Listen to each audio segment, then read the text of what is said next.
Hello everyone, last वाली video से आप कंटिन्यू करते हैं।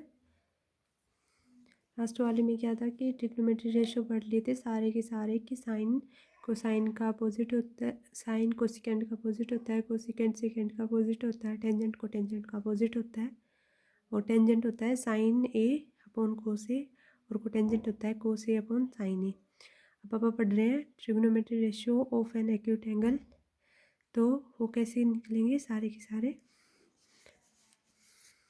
एक्सप्रेशन क्या ट्रिग्नोमेट्री रेशियो होते हैं जो एक एक्यूट एंगल के राइट एंगल ट्रायंगल में, वो एक एक्सप्रेस रिलेशन होता है किसी के बीच में एंगल और लेंथ ऑफ इट्स साइड्स। मतलब अगर आप साइन ऑफ ए निकाल रहे थे वहाँ पे, और ए के अपोजिट वाली साइड, ए के जो सामने वाली साइड होती थी वो बनती थी परपेंडिकुलर, और ए के और जहाँ पे 90 डिग्री का एंगल होता था वो होती है एडजेसेंट साइड जो बनती थी बेस।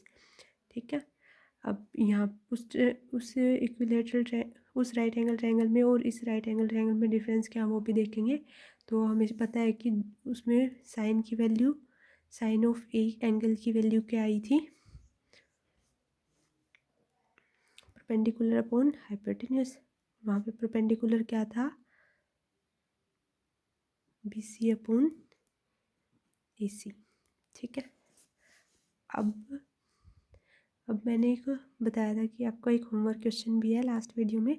वो होमवर्क क्वेश्चन ये है कि अगर एंगल ए था तो आपको पता चल गया था कि कैसे कैसे एंगल निकालने हैं। अब एंगल सी हो तो एंगल सी के सामने वाली साइड बन गई side opposite to angle C, तो इट मीन्स ये तो बन गया परपेंडिकुलर, यानी अब की बार पी ये है। और अगर side adjacent to the angle C और 90 डिग्री का एंगल है तो ये बन गया 20, और एच हमें पता ही है ये बनता है हाइपोटेन्यूज।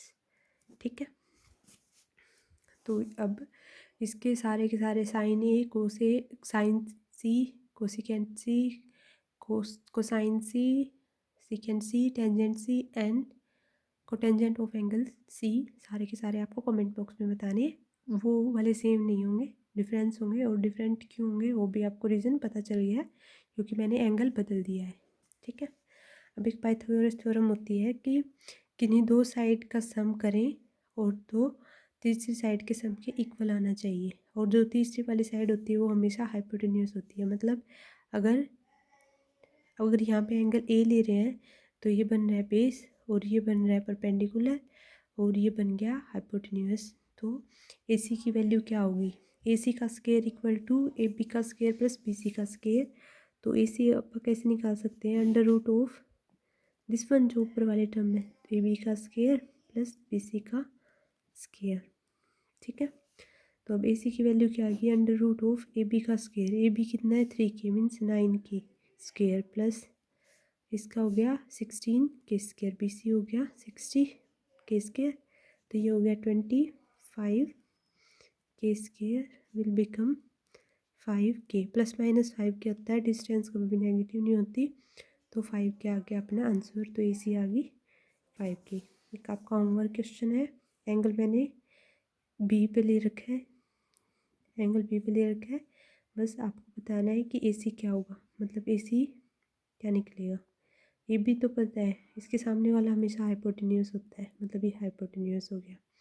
और क्या ये क्या बनेगा आपको बताना है, दोनों एंगल और परपेंडिकुलर साथ में तो बेस बनता है, तो ये बन गया परपेंडिकुलर। तो ए सी का फॉर्मूला पाइथागोरस थ्योरम लगाना और ए सी की वैल्यू निकालना, कमेंट बॉक्स में बताना क्या है। ठीक है। अब यहाँ करेंगे 3 फॉर्मूले। Cosine square A plus sine square A will become 1 plus tangent square A equal to secant square, 1 plus cotangent square equal to cosecant square. Relate करने के लिए ये वाला सब याद कर लेते हैं। Cosine square sine square A plus cosine square A will become 1, इसमें कोटेंजेंट में को सेम दिख रहा है तो 1 plus cotangent square equal to cosecant square A. ये ऑप्शन में भी आ सकता है या शॉर्ट में भी आ सकता है। इसका प्रूफ आप रेगुलर क्लास में अच्छे से करेंगे, लेकिन अभी के लिए सिर्फ ये याद करने के लिए है। ठीक है। अब आपको क्वेश्चन पेपर में पूछेगा कि साइन 60 की वैल्यू क्या आई, साइन 45 की वैल्यू क्या आई, साइन 90 की वैल्यू क्या आई, और अगर 180 में क्या आई तो वो आप सारे सीखेंगे 1 बाय 1। अभी के लिए आप फॉर्मूले सीखेंगे। अगर एंगल 0 डिग्री है, 30 डिग्री है, 45 डिग्री है, 60 डिग्री है, 90 डिग्री है तो वैल्यू क्या क्या आती है। सबसे पहले लिखना 0 1 2 3 4, ठीक है। डिवाइड बाय सबके नीचे 4, डिवाइड बाय 4 कर दिया अभी। 0/4 मतलब ये आ गया 0 ही, ठीक है। अब इसका लेना स्क्वायर रूट।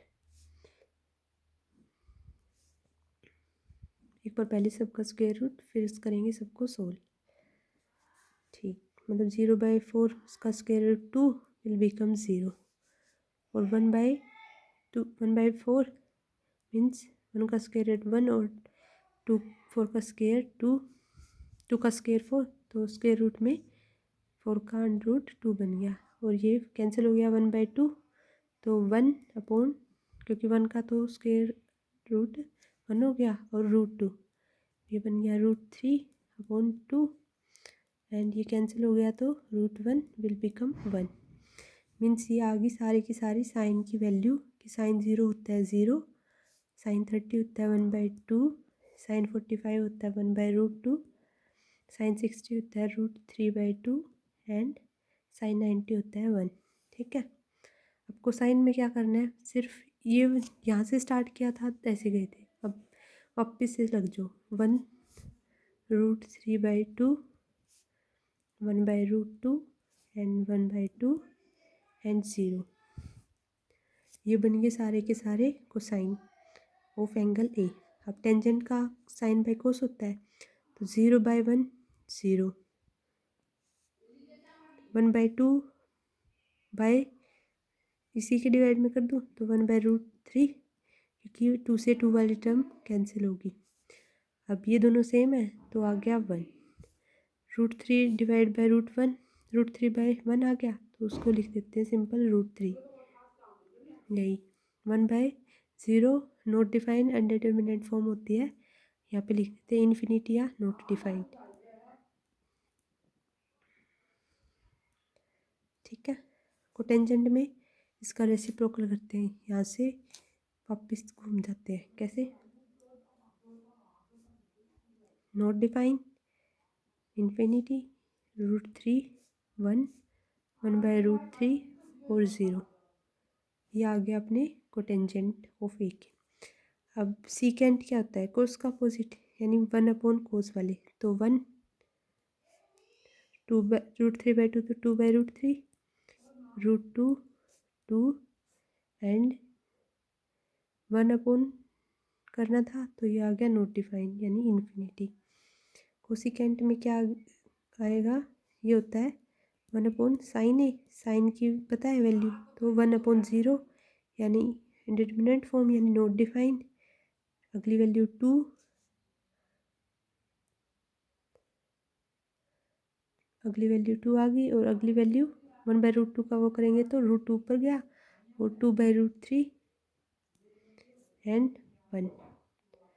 तो ये सारी की सारी अपन ने वैल्यू देख ली। अब करते एक होमवर्क क्वेश्चन जो मैंने दिया हुआ था। होमवर्क क्वेश्चन में क्या था कि अगर पी कोई पॉइंट दे रखा है जो 4, कोई अलग पॉइंट है 4 जिसके कोऑर्डिनेट है 4 और -3 एंड 8 एंड 5, तो अगर उसको 3:1 में डिवाइड करेगा तो वैल्यू क्या आएगी, तो 3 × 8 + 1 × 4, तो एक्स वाली आ गई, तो 3 × 8 यानी 24 + 4 डिवाइड बाय 3 + 1 4, वाई वाली टर्म से कर देंगे मल्टीप्लाई, इसको ले लेते हैं x1 y1, इसको ले लेते हैं x2 y2, बस याद करने के लिए कि 3 × 5 + 1 × -3, तो 15 - 3 डिवाइड बाय 4 विल बिकम 40, ये हो गया 24 + 4/4 means 28/4 and will become 7, and ये आ गया 15 - 3 बिकम 12/4, ये 3, ये आ गया अपना आंसर। अगर आपको मेरा पढ़ाया हुआ अच्छा लग रहा है, समझ में आ रहा है, अगर समझ में भी नहीं आ रहा है तो आप बताओ कहाँ पे कोई कमी लग रही है, आप उसको फिर से डिस्कस करेंगे। अगर आप रेगुलर बेस पे मेरी सीरीज़ देखते हो तो आपका एग्ज़ाम बहुत अच्छा होगा। और मैं इस बात की श्योरिटी दे रही हूँ कि अगर आप रेगुलर बेसिस पे रिवीजन करोगे तो आपके मार्क्स भी बहुत अच्छे आएंगे। If you like the video please share and subscribe my channel. Thank you. और एक बहुत यूज़फुल इन्फॉर्मेशन भी शेयर करनी थी कि अगर ये डाउट है कि भी इसी सब्जेक्ट का करवा रहे हो अलग सब्जेक्ट का भी, तो किसी को पर्सनल गाइडेंस चाहिए तो वो अपने कमेंट बॉक्स में बता दे, उसके अकॉर्डिंग आप सजेस्ट करेंगे।